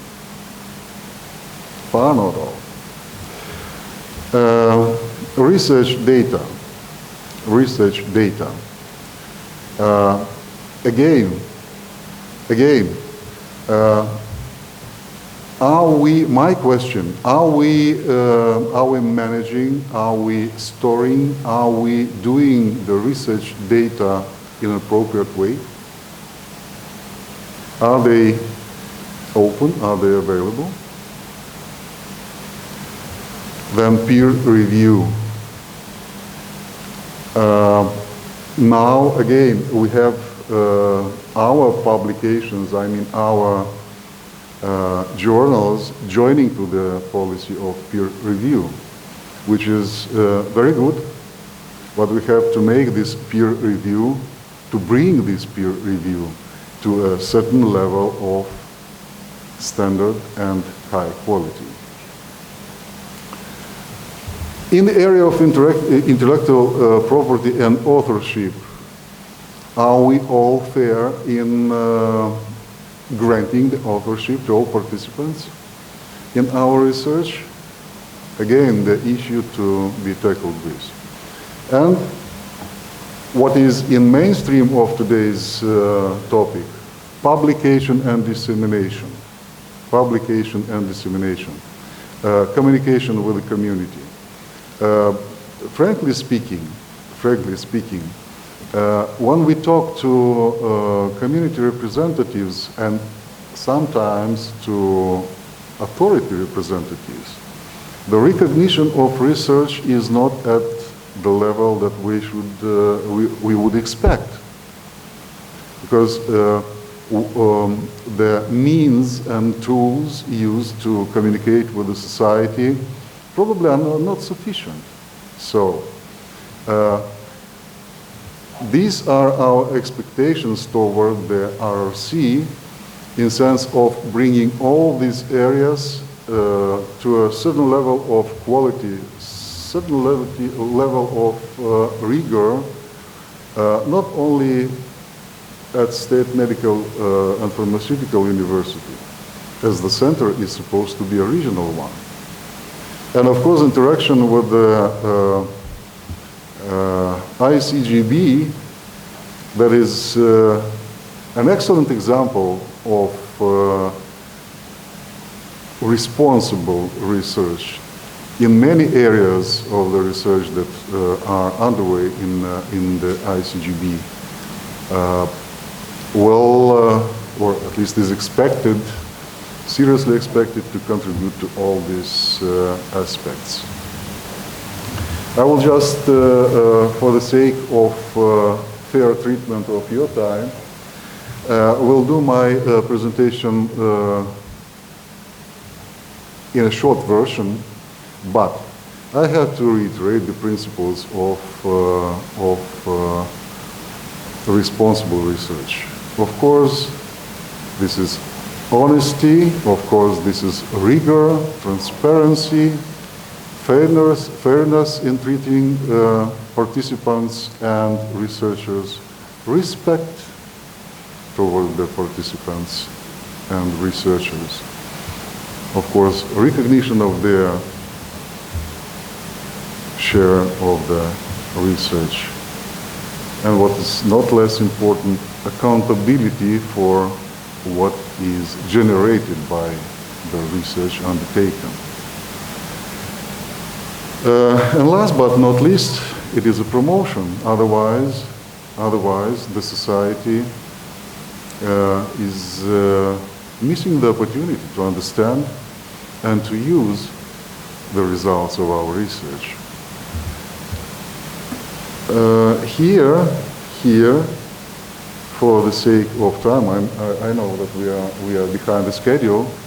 I will stop and just reiterate that interaction or being a part of high standard research such as ICGEB, of course, is going to bring a lot of quality in research and is going to make it a lot more responsible here and in the area.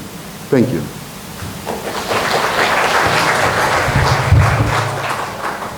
Thank you, Professor Kurochkin. We all are sure that we can learn a lot from our colleagues from ICGEB, not only in techniques and in technologies, but also in other aspects of the research, especially in this ethical approach, due to the fact that they are working in this environment for a longer period and they know very well the standards and how they should be applied. Dear audience, questions? Yes, please.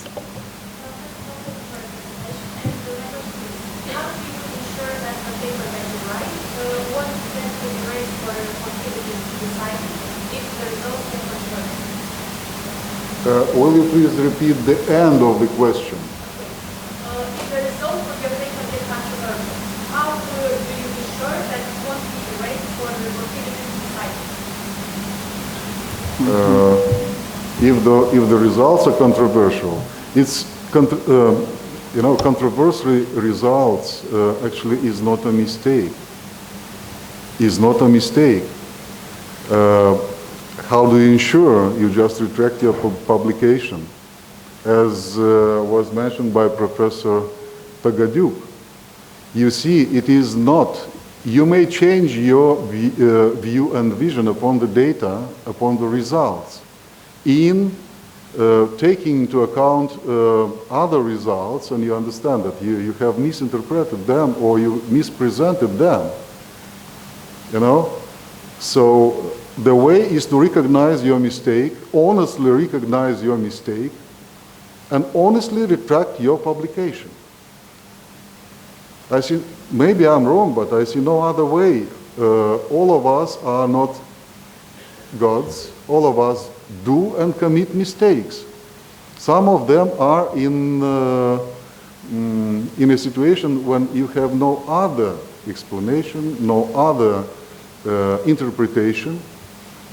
But if you recognize, sincerely recognize the mistake, then you do not breach the ethical principles. Thank you.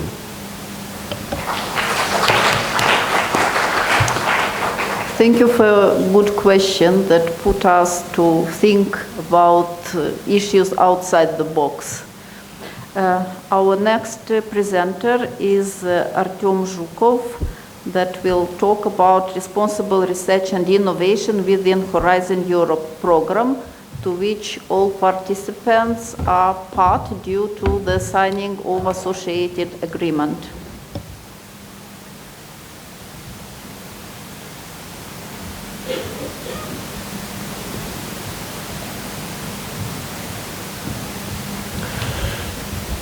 Dear colleagues, dear friends, honorable guests, it's an honor to present in front of you about the responsible research and innovation within the Horizon Europe program. First of all, I would like to explain from where it's coming. Yes, you know that we have impacts of von der Leyen political guidelines, and we have 6 points like Europe Green Deal, a Europe fit for the digital age. Of course, it's a Europe, an economy that works for the few people. Every Horizon Europe package consists from 4 parts. It's a framework program for research and innovation, a specific program, a research and training program, an impact assessment, and legal financing statement. Why the Horizon Europe? First of all, we are active at the European level. Another point, it's about the impact and collaboration scale and multidisciplinary. And of course, the research innovations, infrastructures, mobility and opportunities for researchers. Another point is that why Moldova? Moldova, as you know, signing the agreement with the European Union for the Horizon Europe in October 2021, and in June this year, Moldova became a state candidate for European Union. So we have a great opportunity to be the best that we are. Another point is about the policy mandate. The main idea is to transform excellent scientific results into innovation and to have a beneficial impact of the economy and quality of life. Of course, I will present you the Horizon Europe program, and we have 2 main pillars that we are discussing now. It's the first pillar is excellent science, and the third pillar is the innovative Europe. And of course, we will start with the European Research Council that support excellence in frontier research through bottom-up, individual-based, and pan-European competition. And this council offers the independence, recognition, and visibility.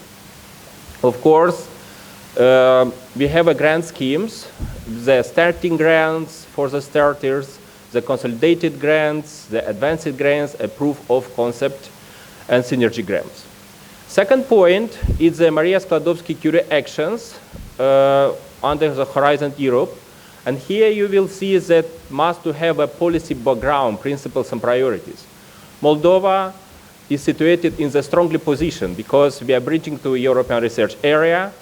We commitment to European Charter for Researchers, Code of Conduct for recruitment of researchers.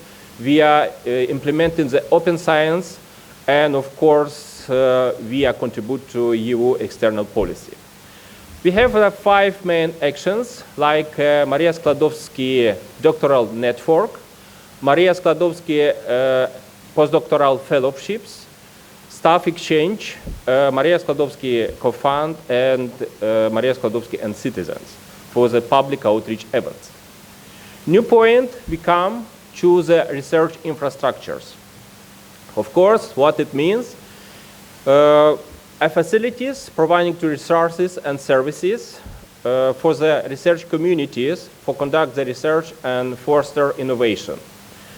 Of course, we have the contribute to extend the frontiers of knowledge, exchange and transmit this knowledge, of course, to train the new generation of top researchers and of course, to support the industrial innovation. We have the 4 intervention areas. That means the consolidating and developing, opening and integrating, the innovation potential of European research infrastructure, and reinforcing European research policy.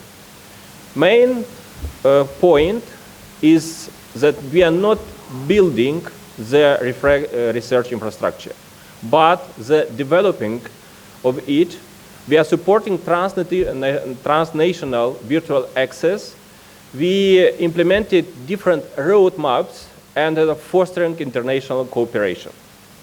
Of course, the transition from Horizon 2020 to Horizon Europe is to challenge-driven approach. It's a support research addressing to global challenges and political priorities and access provision separated from joint researchers. Of course, there we have a strategic orientation. They are made to consolidate and landscape European research infrastructures. We must be open by sciences, put the limits of frontier research, and enhance the international dimension of research infrastructure. Of course, here we have 5 destinations like developing, enabling and operational, fair ecosystem, services to support instruments, network connection, and next generation for scientific instruments. Another point, we have moved to pillar number 3, which means about the innovation. It's an open innovation for stimulating market creating backgrounds and ecosystems.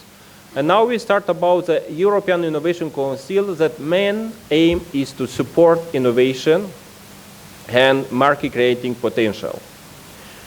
Rationale for this is for innovation performance, innovation funding, and innovation ecosystem. Another point is the European innovation ecosystem is to connect the regional and national innovation actors. Now, we are stimulating the markets, creating the best routes and ecosystem to budget proposed by Commission. Here we have the synergy with the Horizon Europe, with the European Innovation Council and European AET. Now it's a different points, but we have a joint programs for mentoring, coaching, technical assistance, networks, pan-European platforms, regional and local innovation actor. How does it work? First of all, we must have a European Innovation Council form. The main objectives to better regulation, connecting, and innovation tools. Another point is to connect what we are identifying, interconnecting the innovation system, innovation procurements, social innovation. Next point is to scale up, is to expanding the acceleration ecosystems, expanding investments ecosystems, and its instruments of research and innovation actions, and innovative SMEs, what is discussed by our colleagues, is an innovative partnership, actors, and implementation. Next point is to European Institute of Innovation and Technology. It's a body of the European Union, and the main mission is to enhance Europe's innovation capacity, competitiveness, and quality of life. We have innovation ecosystems addressed to social challenges, unique features, pan-European, long-term, and financial sustainability. They have a model model are based by triangle, business, research, and education, and every these points are described in innovation communities. They are coming from urban mobility, raw materials, manufacturing, energy, health, food, digital, and climate. Of course, they have a regional hubs, and if you see, Moldova has a great potential to become as these hubs, based by a different point, like aid health or different digital and climate. Next point is to what kind of opportunities from Horizon Europe for this intervention is for promote, is to increase, is to improve, reinforce and boost diversity and regional outreach. Of course, we are now discuss about the research, but we must to talk about how to implement this research, how to the development actions. Now we have 2 points. It's the widening participation and spreading excellence. And if you see the motto of our university is equality, excellence, and performance. Now we have actions like teaming, twinning, cost, support, brain circulation. And we have the reforming and enhancing the European research and innovation systems. Move ahead, and you will see the widening participation. It's a big puzzle, but in the middle, in the core of this puzzle is excellence. Of course, different help it to spread this excellence to different members. And now we move to improving the research and innovation systems. Of course, it's the careers of researchers. Master researchers, young researchers, staff must have mobility. We must have a strengthening innovation ecosystem, cooperation between academy and industry, and technological sovereignty. How we do it? We do it from European research action objectives.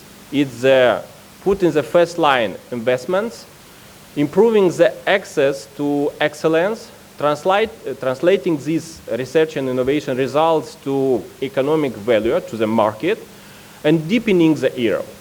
Of course, we have tools, but and after we have the era outcome. Now, how we do it is do it through 14 actions. Of course, I not stop at everyone, but it's all to do the improve, increase, and do best of the European Union and the associated countries.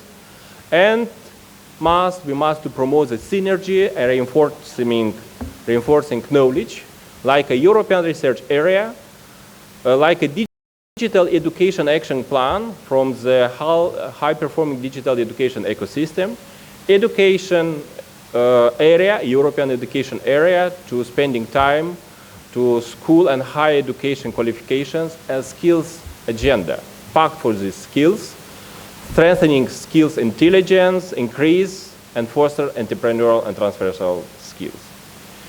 How we achieving a European education area by 2025? Of course, it's the main priority, like a transformation of higher education. And we have an agenda of higher education transformation about the European universities full roll out, European degree, legal status, approach to micro-credentials, and European student card initiatives. How is we do the deepening of the European research area? First of all, it's the employment and social policy. It's a recognition, skills taxonomy, social security, remuneration, institutional and professional aspects, charter and code, human research strategy for researcher. I would like to mention that State Medical University has a logo, Human Research Excellence of the European Commission. Now we are obtain and recognize the principles and values, rights and obligation, and mainstreaming simplified process. A next step for us is the nourishing talent.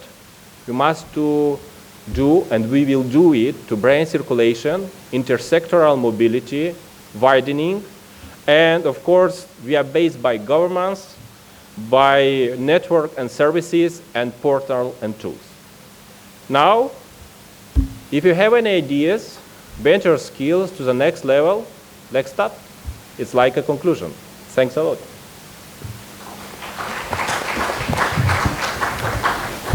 Thank you for presentation of the innovative and technological part of the Horizon Europe program.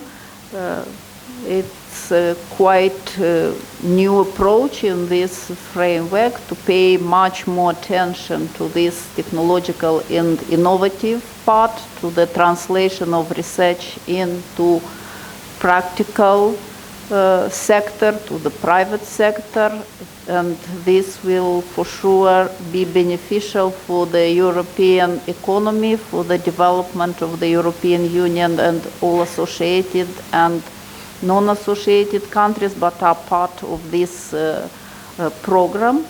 And we hope that Moldova will be as successful in Horizon Europe as it was in Horizon 2020. Of course, at our small scale, because I was responsible for the ex-post evaluation of Moldova participation in Horizon 2020, I can say that Moldova won 76 grants, but were financed only 68 of them, and the total amount of money that we received from the European program was about 7.6 million euros. That is more than our fee that we paid for the participation, and we have a lot of different institutions and organizations that participated, not only universities and research institutes, but also private companies, public bodies, and NGOs, non-governmental organizations. And the 2 years in Horizon Europe also give us hope, because the success rate is about 25%, that is quite high. And in 2 years we have grants signed for 1 million euros, and in the process of signing are grants for other 1.2 million euros. That is quite a good result for Moldova in these 2 years that were quite difficult for us. And we hope that our researchers will continue this pathway, and the networking with ICGEB will contribute to our success in Horizon Europe. Dear audience, questions for Dr. Zhukov? Of course.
I fully agree. We do not compare ourselves with Germany, with France, with Great Britain and other very well established in research area countries. We usually compare ourselves with the Eastern Partnership countries that are similar to us.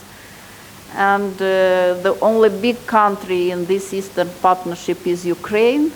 But despite the fact that we are a very small country and with a small population, we have much better result than Ukraine did in Horizon 2020.